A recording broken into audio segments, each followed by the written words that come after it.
Alright, so I just installed the SkrMini E3, which is the Ender3 motherboard, as well as the TFT touchscreen.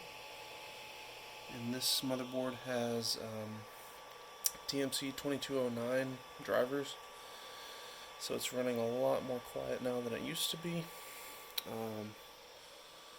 I'm printing up a Raspberry Pi 4 case because I'm going to install Octoprint on this. I have it on my CR10, and then I have a Pi Zero running it on my Anycubic i3 Mega.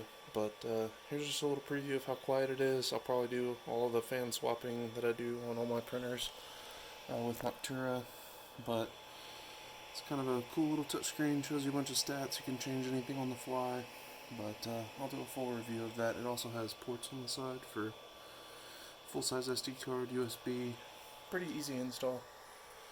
But yeah, there you go.